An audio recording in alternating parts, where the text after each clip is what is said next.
Hello friends, welcome to study कर daily current affairs की series में आपका स्वागत है। मैं हूं प्रभाकर और आज हम डिस्कस करने वाले हैं दोस्तों 18 जुलाई 2021 से रिलेटेड इंपॉर्टेंट करंट अफेयर्स। तो इस लेक्चर को ध्यान से सुनिएगा। इस लेक्चर के अंत में इसका रिवीजन भी करवाया जाएगा, जिसके जवाब आपको कमेंट बॉक्स में देने हैं। दोस्तों, इसके अलावा हम जीके के बहुत ही महत्वपूर्ण प्रश्नों को डिस्कस करेंगे, जो कि आपके एग्जाम के लिए बहुत ही महत्वपूर्ण है। दोस्तों, इस लेक्चर को शुरू करने से पहले आज का मोटिवेशन देखते हैं क्या है। तब तक अपने काम पर काम करें जब तक कि आप सफल नहीं हो जाते। बिल्कुल सही बात है दोस्तों, हमें अपने काम को तब तक करना चाहिए जब तक हम उसमें सफल नहीं हो जाते। अगर हम काम करते हैं और अधूरा छोड़ देते हैं तो उस कार्य का कोई मतलब नहीं होता है। आज के इस लेक्चर का हमारा टारगेट है 150 लाइक का, तो लाइक करिए और दोस्तों को शेयर जरूर करिएगा, जिससे वो भी इसका फायदा उठा सके। तो दोस्तों, पहला क्वेश्चन देखते हैं करंट अफेयर से रिलेटेड। ध्यान से सुनिएगा। हाल ही में प्रधानमंत्री नरेंद्र मोदी ने कहां रुद्राक्ष सम्मेलन केंद्र का उद्घाटन किया है? तो आंसर क्या होगा दोस्तों? वाराणसी, उत्तर प्रदेश। हाल ही में प्रधानमंत्री नरेंद्र मोदी जी उत्तर प्रदेश के दौरे पर थे और वहां पर उन्होंने वाराणसी में अंतर्राष्ट्रीय सहयोग सम्मेलन केंद्र का उद्घाटन किया। दोस्तों, इस अंतर्राष्ट्रीय सहयोग सम्मेलन केंद्र का नाम क्या था? रुद्राक्ष। अंतर्राष्ट्रीय सम्मेलन का उद्देश्य है लोगों के बीच सामाजिक और सांस्कृतिक बातचीत के अवसर प्रदान करना, यानी लोग आपस में सामाजिक और सांस्कृतिक विषयों पर बातचीत करें। यही इस अंतर्राष्ट्रीय सम्मेलन का उद्देश्य है। दोस्तों, इस सम्मेलन का convention centre Japan international cooperation agency की सहायता से बनाया गया है। अब यहां पर बात आई है दोस्तों उत्तर प्रदेश की, तो उत्तर प्रदेश से रिलेटेड कुछ इंपॉर्टेंट जानकारी डिस्कस करते हैं। दोस्तों, उत्तर प्रदेश की राजधानी लखनऊ है, सबसे बड़ा शहर कानपुर है। इसके अलावा उत्तर प्रदेश में 75 जिले हैं। उत्तर प्रदेश की स्थापना कब हुई थी दोस्तों? 24 जनवरी 1950 को। गवर्नर कौन है वर्तमान में? आनंदीबेन पटेल। चीफ मिनिस्टर कौन है? योगी आदित्यनाथ। उत्तर प्रदेश में 2 उप मुख्यमंत्री हैं, तो कौन कौन है दोस्तों? केशव प्रसाद मौर्य और दिनेश शर्मा। उत्तर प्रदेश में द्विसदनीय व्यवस्था है, यानी विधान परिषद भी है और विधान सभा भी है। तो विधान परिषद में 100 सीटें हैं और विधानसभा में 403 सीटें हैं। यहाँ पर ध्यान देने वाली बात यह होगी दोस्तों कि उत्तर प्रदेश एकमात्र ऐसा राज्य है जहां पर सर्वाधिक विधानसभा की सीटें हैं, यानी कितनी सीटें हैं? 403। राज्यसभा की सीटें 31 हैं और लोकसभा की सीटें 80 है। तो लोकसभा की सीटें भी सबसे ज्यादा भारत में अगर किसी राज्य के पास हैं तो वो कौन सा प्रदेश है दोस्तों? उत्तर प्रदेश। अब हम उत्तर प्रदेश से रिलेटेड कुछ इंपॉर्टेंट पॉइंट डिस्कस करते हैं, तो इनको भी ध्यान से सुनिएगा। उत्तर प्रदेश का राजकीय पशु क्या है दोस्तों? 12 सिंघा। राजकीय पक्षी सारस क्रेन है और राजकीय वृक्ष अशोक है। इसके अलावा राजकीय पुष्प पलाश है। उत्तर प्रदेश के कानपुर शहर को उत्तर भारत का मैनचेस्टर कहा जाता है। दोस्तों, मैनचेस्टर कहाँ की सिटी है? तो यूनाइटेड किंगडम की सिटी है और ये अपने सूती वस्त्रों के लिए बहुत फेमस है। तो उसी प्रकार से उत्तर भारत में कानपुर भी सूती वस्त्रों के लिए बहुत फेमस है। दोस्तों, उत्तर प्रदेश में से ही प्रथम स्वतंत्रता संग्राम यानी 1857 की क्रांति की शुरुआत हुई थी। और कहां से हुई थी? मेरठ से। और कब हुई थी दोस्तों? 10 मई 1857 को। उत्तर प्रदेश में स्थित है अयोध्या नगर और ये किस नदी के किनारे बसा हुआ है? सरयू नदी के किनारे। उत्तर प्रदेश में प्रसिद्ध बुलंद दरवाजा भी मौजूद है और ये बुलंद दरवाजा कहाँ है? फतेहपुर सीकरी में। इसके अलावा और भी महत्वपूर्ण पॉइंट है दोस्तों। उत्तर प्रदेश की पहली महिला मुख्यमंत्री कौन थी? सुचेता कृपलानी। प्रथम मुख्यमंत्री कौन थे उत्तर प्रदेश की? गोविंद बल्लभ पंत। और उत्तर प्रदेश का पहला विश्वविद्यालय कौन था दोस्तों? इलाहाबाद विश्वविद्यालय। चलिए दोस्तों, अगला करंट अफेयर्स ध्यान से सुनिएगा। इलेक्ट्रिक वाहन टैक्सी योजना यानी इलेक्ट्रिक बाइक टैक्सी स्कीम किस राज्य सरकार ने शुरू की है? तो दोस्तों, इसका आंसर होगा कर्नाटक ने। कर्नाटक ने रोजगार पैदा करने, प्रदूषण को कम करने और निजी वाहनों पर निर्भरता को कम करने के लिए कर्नाटक के मुख्यमंत्री कौन है दोस्तों? BS येदुरप्पा। तो इन्होंने कर्नाटक के बेंगलुरु में इलेक्ट्रिक वाहन टैक्सी योजना 2021 को लॉन्च किया है। इस नीति से क्या होगा? रोजगार, पर्यावरण के अनुकूल वातावरण और ईंधन संरक्षण को मजबूती मिलेगी। यहां पर बात आई है कर्नाटक की, तो कर्नाटक से रिलेटेड हम बहुत ही महत्वपूर्ण पॉइंट डिस्कस करेंगे, तो ध्यान से सुनिएगा। राजधानी क्या है दोस्तों कर्नाटक की? बेंगलुरु। यहाँ के चीफ मिनिस्टर कौन है? BS येदुरप्पा। गवर्नर कौन है? थावर चंद गहलोत। मुख्य न्यायाधीश कौन है? अभय श्रीनिवास ओका। दोस्तों, कर्नाटक में लोकसभा सीटें 28 हैं, राज्यसभा सीटें 12 हैं। इसके अलावा विधानसभा सीटें 224 हैं। कर्नाटक के 6 पड़ोसी राज्य हैं, कौन कौन है? ध्यान से सुनिएगा। महाराष्ट्र, गोवा, केरल, तमिलनाडु, आंध्र प्रदेश और तेलंगाना। भारत की स्पेस एजेंसी, क्या नाम है दोस्तों भारत की स्पेस एजेंसी का? इसरो। तो इसका मुख्यालय बेंगलुरु में है, जो कि कर्नाटक में है।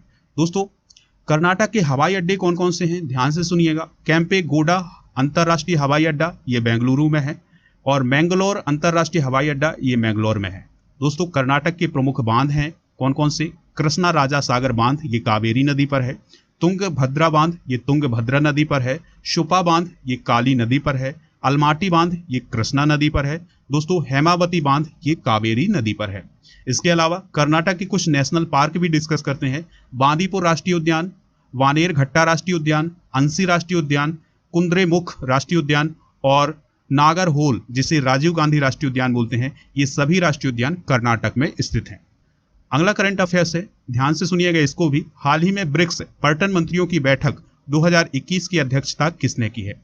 तो दोस्तों ब्रिक्स के पर्यटन मंत्रियों की बैठक की अध्यक्षता की है जी किशन रेड्डी ने। भारत के पर्यटन मंत्री कौन है दोस्तों? जी किशन रेड्डी। तो इन्होंने ब्रिक्स समूह के पर्यटन मंत्रियों की बैठक की अध्यक्षता की है।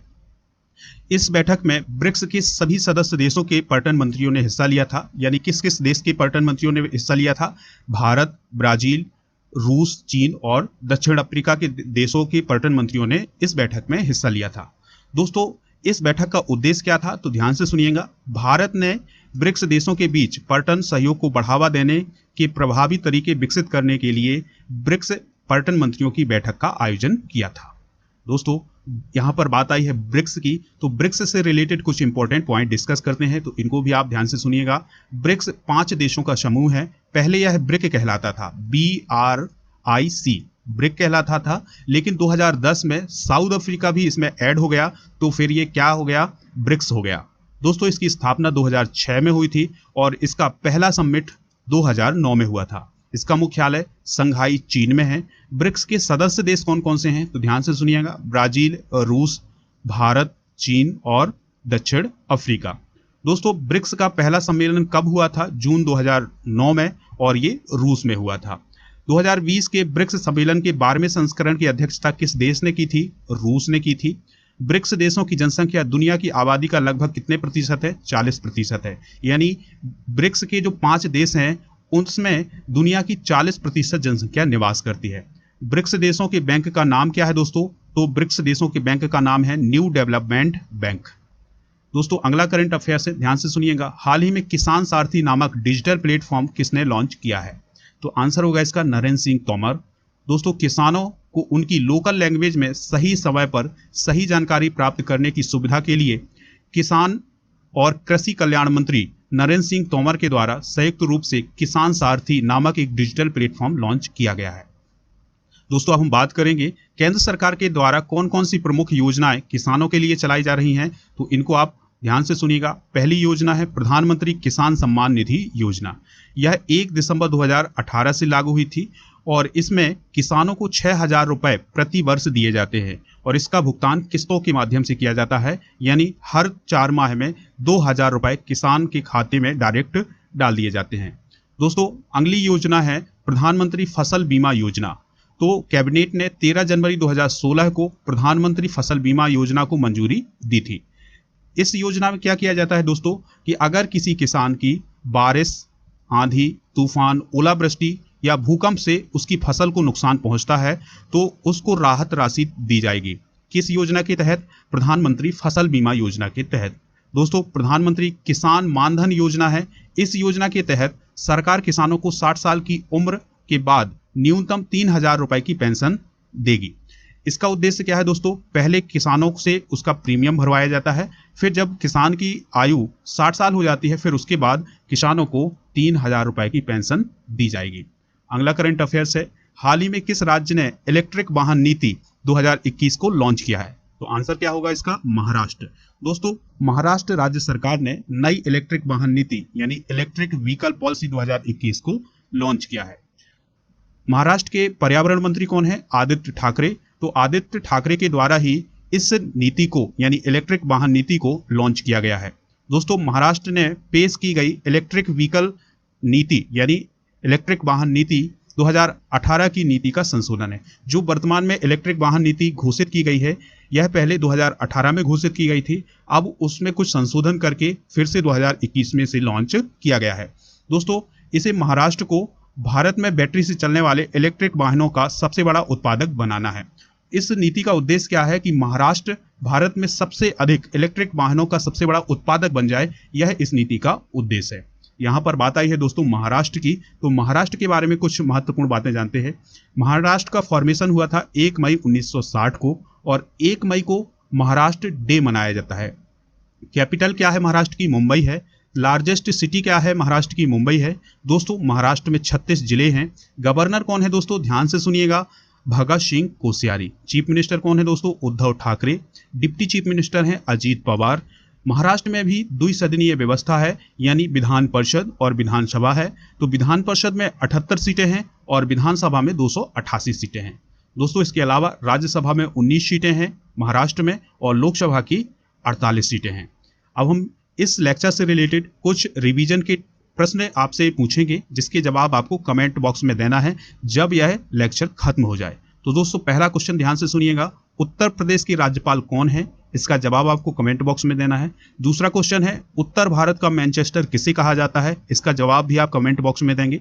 भारत की स्पेस एजेंसी इसरो का मुख्यालय कहाँ है? इसका जवाब कमेंट बॉक्स में देना है। केंद्रीय पर्यटन मंत्री कौन है वर्तमान में? दोस्तों, इसका आंसर आप कमेंट बॉक्स में देंगे। और ब्रिक्स का पहला सम्मेलन कब हुआ था? इसका जवाब भी आपको कमेंट बॉक्स में देना है। दोस्तों, इसलिए क्वेश्चन ये पूछे गए हैं कि जब हम छोटे छोटे प्रयास करते हैं तो छोटे छोटे प्रयासों से ही हमें बड़ी सफलता मिलती है। अगर आप ये क्वेश्चन डिस्कस कर लेते हैं, इनके जवाब आप कमेंट बॉक्स में देते हैं, तो यह माना जाएगा कि यह लेक्चर आपने मन से सुना है, नहीं तो आपको इस लेक्चर को सुनने का कोई अर्थ नहीं है। दोस्तों, अब हम जीके के क्वेश्चन भी डिस्कस करने वाले हैं, तो ध्यान से सुनिएगा इन क्वेश्चन को। भगवान बुद्ध को ज्ञान की प्राप्ति कहाँ हुई थी? तो आंसर होगा इसका बोध गया में। आर्य समाज की स्थापना किसने की थी? स्वामी दयानंद सरस्वती ने। पंजाबी भाषा की लिपि कौन सी है? गुरुमुखी है। भारत की मुख्य भूमि का दक्षिणतम किनारा कौन सा है दोस्तों? कन्याकुमारी है। भारत में सबसे पहले सूर्य किस राज्य में निकलता है? ध्यान से सुनिएगा, अरुणाचल प्रदेश में। इंसुलिन का प्रयोग किस बीमारी के उपचार में होता है? मधुमेह के। बिहू किस राज्य का प्रसिद्ध त्योहार है? असम का। विटामिन, कौन सा विटामिन आंवले में प्रचुर मात्रा में मिलता है? Vitamin C. भारत का प्रथम गवर्नर जनरल कौन था दोस्तों? William Bentinck. और कागज का आविष्कार किस देश में हुआ था? चीन में। दोस्तों, इस लेक्चर को खत्म करने से पहले आपको एक बहुत ही महत्वपूर्ण सूचना बताते हैं। आप अनअकैडमी पर राजा गुप्ता को फॉलो कर सकते हैं, और अगर आप अनअकैडमी से कोई भी कोर्स खरीदना चाहते हैं तो उसके लिए आपको एक रेफरल कोड यूज करना है। और वो रेफरल कोड क्या है दोस्तों? राजा नंबर 1। जैसे ही आप ये रेफरल कोड यूज करेंगे तो होगा क्या दोस्तों? उस कोर्स में आपको छूट मिल जाएगी। आप हमारे टेलीग्राम चैनल को ज्वाइन जरूर करिएगा, जिसका लिंक आपको डिस्क्रिप्शन बॉक्स में मिलेगा। हमारे टेलीग्राम चैनल को ज्वाइन करने का सबसे बड़ा फायदा ये होगा कि यहाँ पूरे दिन क्विज चलते हैं, क्विज कराए जाते हैं, इसके अलावा रिवीजन टेस्ट भी लिए जाते हैं। आप इस लेक्चर को लाइक जरूर करिएगा। आज का टारगेट याद रखिएगा 150 लाइक का है, तो दोस्तों को शेयर करें और आप भी इसको लाइक करें। दोस्तों, इसके अलावा आपको बता दें कि आप हमें खबरी ऐप पर भी फॉलो कर सकते हैं। खबरी ऐप पर फॉलो करने का सबसे बड़ा फायदा ये होगा कि वहां पर आपको बहुत ही महत्वपूर्ण ऑडियो लेक्चर प्राप्त होंगे। तो दोस्तों, आप इस लेक्चर को शेयर करिएगा दोस्तों के साथ, और लाइक कर दीजिएगा, और चैनल को फॉलो जरूर कर लीजिएगा। चलिए मिलते हैं अगले लेक्चर में, तब तक के लिए जय हिंद।